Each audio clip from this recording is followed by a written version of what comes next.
It's Sarah. I forgot my name. Okay. Hey guys, this is Denise or Serendipity, and as you can probably tell because I sound like a man, I'm really sick right now. But this was just a good time for me to film because it meant that my parents quarantined me again. Just kidding, I'm actually just home alone. And I'm kind of sick, so I can't go out. But this is just when the topic has been on my mind a lot. That's kind of how I do things when I feel passionate about them, which can be good and bad. But anyways, let's just dive into it. Beauty has always played a huge role in my life, and I'm sure that's true for most girls, and well, just everyone in general. But I'm just gonna briefly go over my story and my experience with it to put my ideas into context.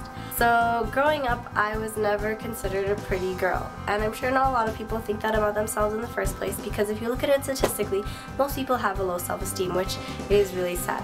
But honestly, if you knew me when I was growing up, you know what I'm talking about. It's tough because I did grow up around a lot of pretty people. Like, my sister's really pretty, my cousins are really pretty, my friends are really pretty, and I always felt like I was playing catch-up with them. I was only 13 when I started dieting. I spent so much time and money on makeup and hair and little things like that. It became something that I strived for. Like, being pretty to me was equivalent to being happy. People who are pretty were happy, which obviously, as you guys probably know by now, that's not the case. And I'm talking about this as if this is something that I went through a long time ago, but to be honest, this is only something I'm coming to terms with now, and that is that there are way more important things in life than being pretty. And I'm not saying that it's not something that I care about anymore, because I'm standing here with makeup on my face and my hair done in a dress. So I like fashion, I like clothing, I like makeup. I'm just saying that it's not something that's a priority for me anymore. It's not something that I'm going to let define me. It's hard to get out of that mindset because it's everywhere you go, from the ads that you walk past, the celebrity news, even the campaigns that are embracing natural beauty. I mean, they're still focusing on beauty. I think that people are changing their views on it and realizing that people are super photoshopped in things that we compare ourselves to. But my point is not that you need to embrace your natural beauty. My point is that don't worry so much about it all in the first place. I do think that a big problem is our perception of it, but I think the bigger problem is our preoccupation with it. And for some reason we think that we can change people's self-esteem by telling them they're pretty, but the problem with that is it still focuses on appearance. So I'm not going to say that we need to change our ways by telling people that they look good. I'm saying that we should change our ways by focusing on other things. Like, why don't we tell people that they're intelligent, that they're courageous, that they're creative?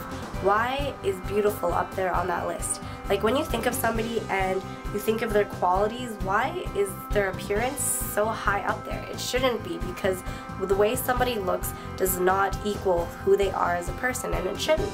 At the end of the day, people aren't going to remember you for how pretty your hair was or how skinny you were. They're going to remember you for how you made them feel, which has literally nothing to do with what you look like. I do understand that aesthetics is a part of human nature, and it is part of being human. From my experience, I don't think it's something that you should strive to be. For example, how we see men. We don't tell men that part of being a man is being handsome. But for some reason, part of being a woman means being beautiful, and I think that's where that pressure comes from. That we tell people that that's something that will complete your life, and it's not. It's just ridiculous. It shouldn't get to the point that people literally kill themselves over it. It shouldn't be that way. And I know that this topic might spark some controversy, but it's something that I felt was important to say based on my opinion and my experience with it. But go ahead and comment below what you guys think. I'll see you guys next week. Thanks for watching. Bye.